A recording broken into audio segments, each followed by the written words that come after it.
Hello friends, welcome to our channel only excellence.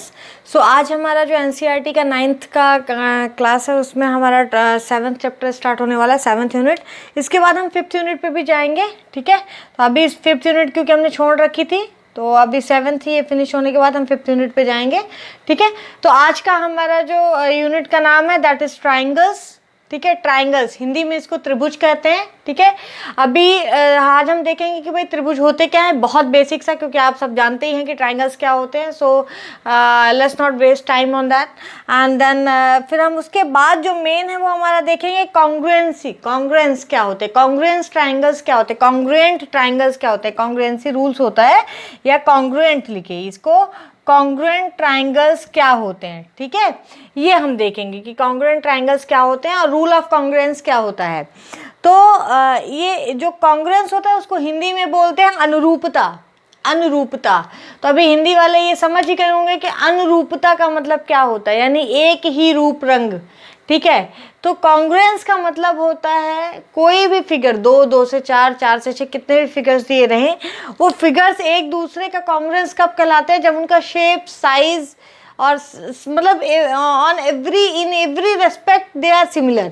ठीक है, अगर मैं अभी हम जो पढ़ेंगे, मान लीजिए अभी वर्ग की मैं बात करूँ, मान लीजिए एक वर्ग ये दे दिया है।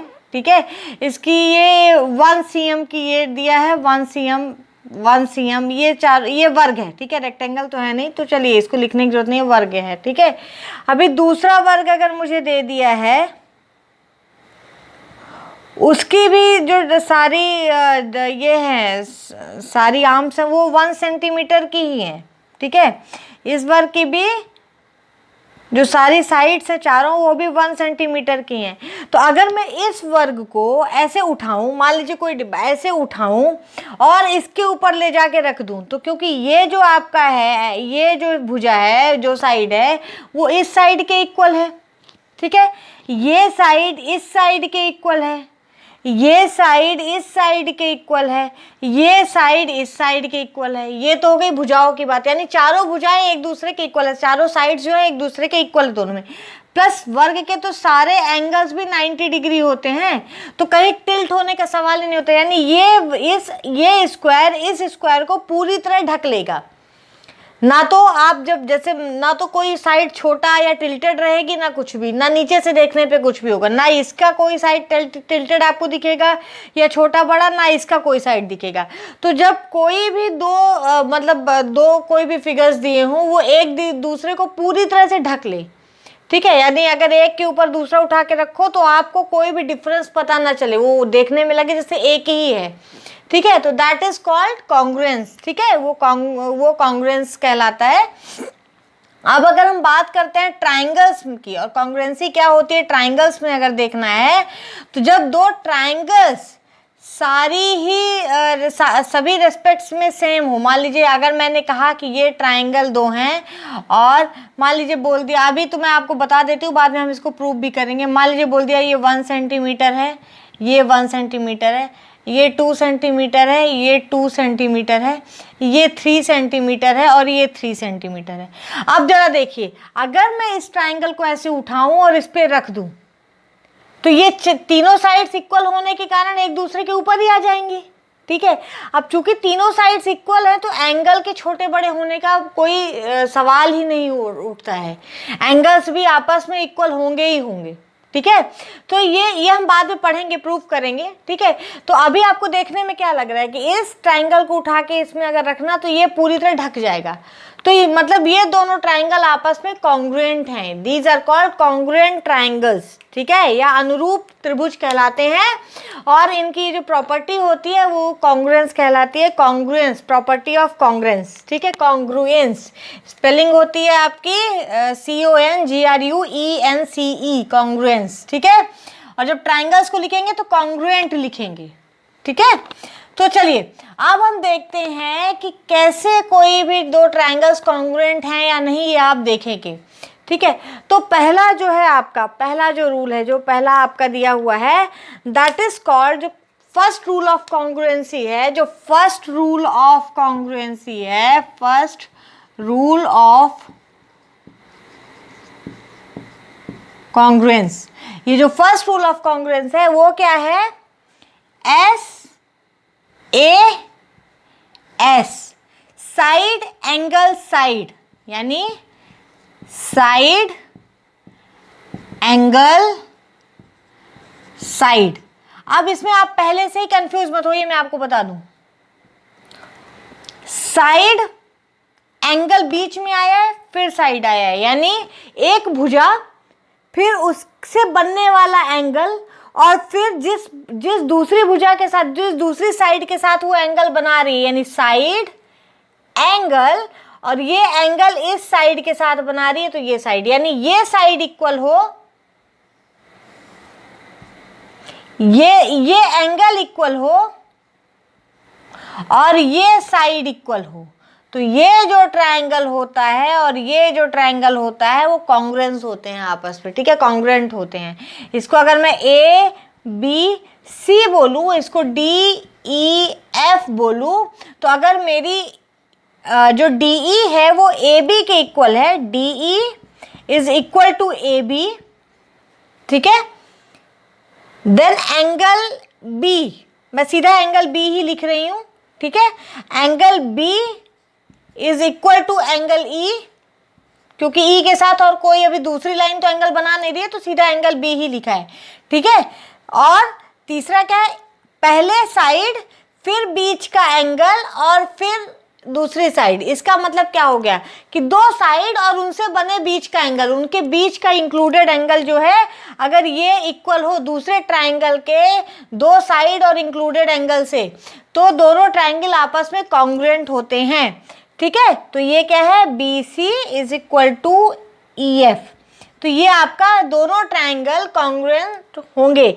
लेकिन जब कॉन्ग्रुएंट ट्रायंगल आप लिखते हैं तो पूरा नहीं लिखते हैं, उसको कैसे इक्वल के ऊपर ऐसे एक आप वेव बनाइए छोटी सी, ठीक है, ये होता है कॉन्ग्रुएंट का साइन, ठीक है। आप अगर मुझे ये लिखना है कि ये triangle ABC is congruent to angle DEF, तो आप कैसे लिखेंगे, ट्रायंगल ABC इज कॉन्ग्रुएंट, ये कॉन्ग्रुएंट का साइन है, या इसको यहाँ लिखते हैं, यहाँ पे कॉन्ग्रुएंट टू एंगल DEF। अब देखिए कॉन्ग्रुएंट का मतलब क्या हो जाता है, जब कोई भी एक ट्रायंगल दूसरे ट्रायंगल का कॉन्ग्रुएंट हो गया, तो इसका मतलब है कि अब इसका हर एंगल रेस्पेक्टिव एंगल के बराबर होगा, हर साइड रेस्पेक्टिव साइड के बराबर होगी।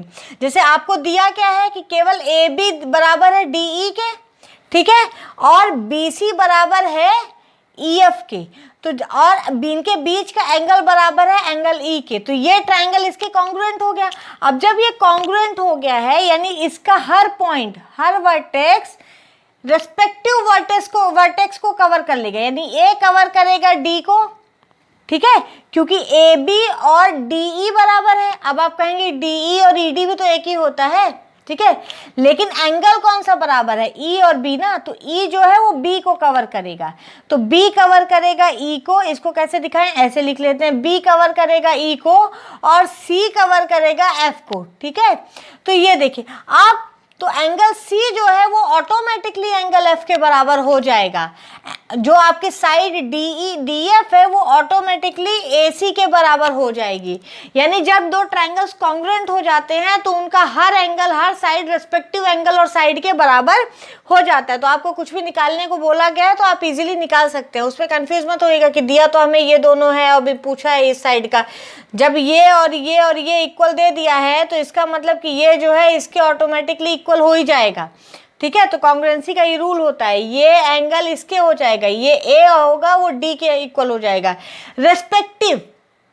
अगर A जो है D को कॉन्ग्रुएंट है, ठीक है, तो A पहले आएगा तो D भी पहले आएगा। आप इसको EDF नहीं लिख सकते, EDF ट्रायंगल नहीं लिख सकते, क्यों, क्योंकि EDF लिखने का मतलब हो जाएगा कि E जो है वो A के कॉन्ग्रुएंट है, लेकिन आपको क्या मिल रहा है, E तो B के कॉन्ग्रुएंट है ना, ये एंगल इसको कवर कर रहा है, यानी E B के कॉन्ग्रुएंट है, यानी B के प्लेस पे E आएगा, A के प्लेस पे D आएगा, C के प्लेस पे F आएगा, ठीक है। यानी A B C के कॉन्ग्रुएंट जब आप लिखेंगे तो D E F ही लिखेंगे, वर्टेक्स पे भी ध्यान देना है आपने। अगर इसको अलग ट्राइंगल लिख दिया, EDF लिख दिया, तो पर्टिकुलर ये ट्राइंगल में तो कोई फर्क नहीं, चाहे इसको आप DEF बोलिए, चाहे FDE बोलिए या EFD बोलिए, ठीक है।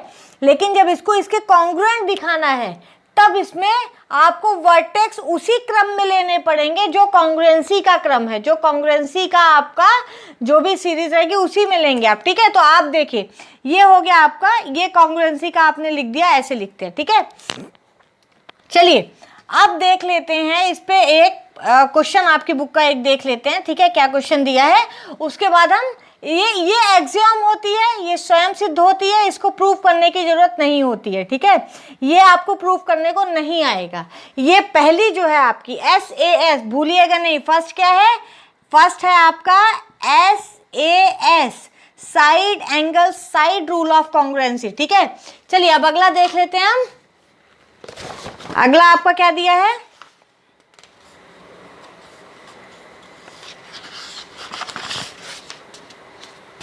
क्वेश्चन एक देख लेते हैं। चलिए इसी पे, इन फिगर 7.8 आपका पेज नंबर 113 है, एग्जाम्पल 1 है। 7.8 OA is equal to OB। देखिए कैसा बनाया है फिगर, ये आपका फुल लाइन बना दिया है,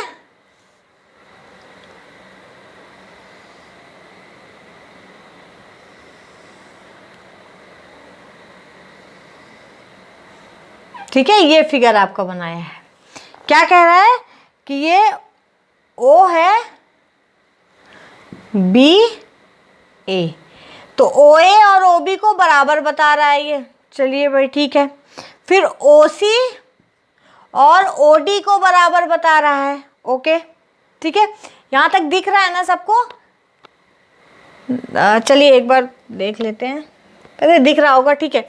OC और OD को बराबर बता दिया है। ये अगर नहीं दिख रहा तो मैं आपको बता दूं, ये कुछ ऐसा फिगर मैंने बनाया हुआ है नीचे, ठीक है।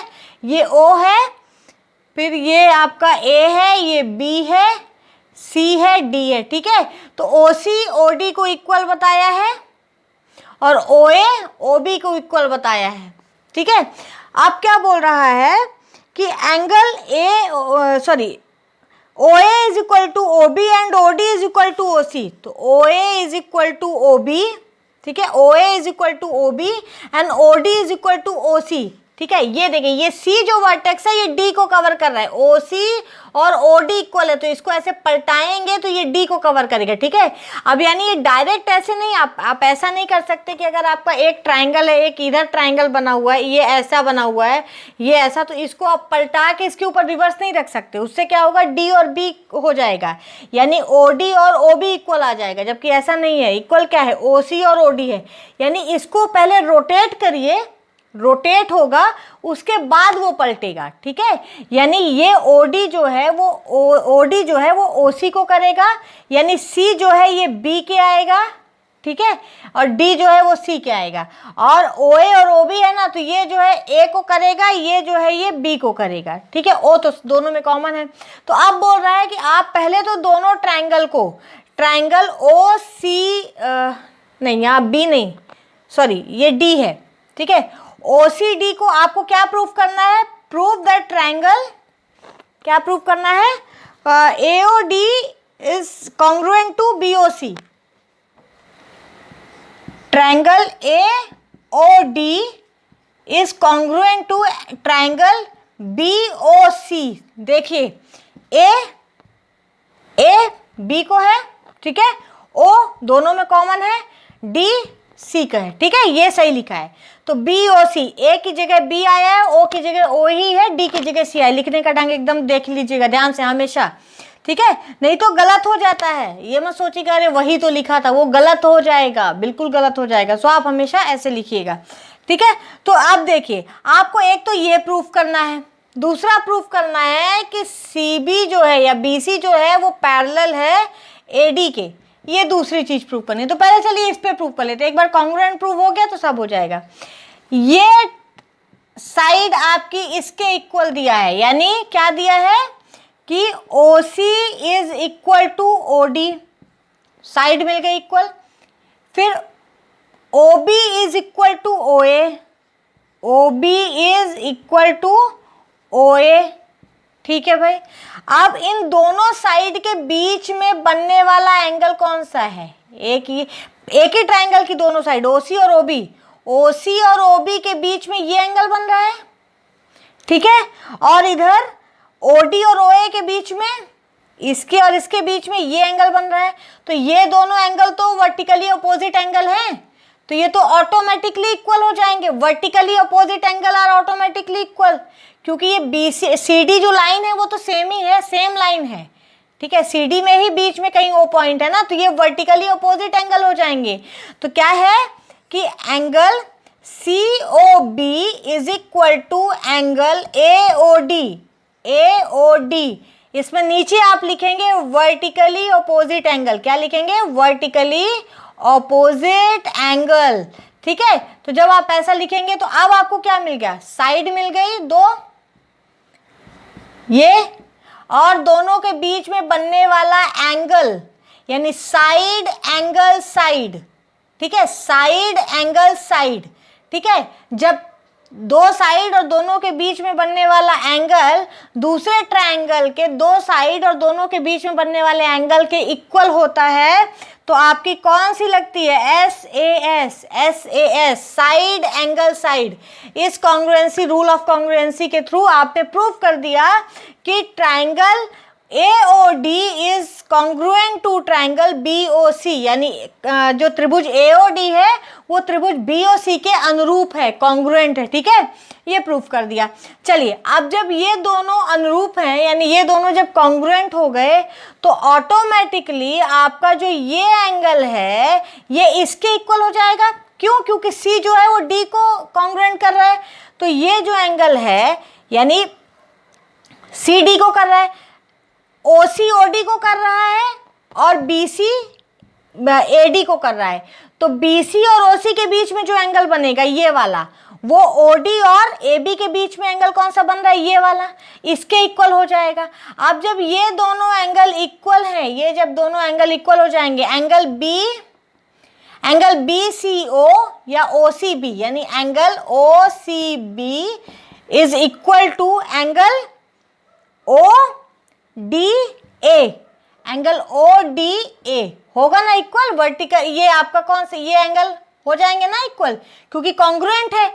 और C जो है ये D पॉइंट को कवर कर रहा है, ठीक है। C जो है वो D के कॉन्ग्रुएंट है, OC आपकी OD के इक्वल है, ठीक है। तो जब ये ऐसे घुमा पलटा के ऐसे रखिए तो ये एंगल इधर हो जाएगा ना। यह सीधा सीधा देखिए ना कि ये जो एंगल है वो BC और OC से बन रहा है, ठीक है। तो अब OC के इक्वल कौन सा है यहाँ पे? OD, और BC के AD। तो OD और AD से कौन सा बन रहा है? ये एंगल बन रहा है, यानी इस लाइन और इस लाइन से ये एंगल बन रहा है। तो ये दोनों एंगल इक्वल हो गए, ठीक है। तो जब ये दोनों एंगल इक्वल हो गए, तो जब हमने पैरेलल लाइंस में लाइंस एंड एंगल्स जो हमने पढ़ा था उसमें ये दोनों एंगल्स क्या कहलाते हैं?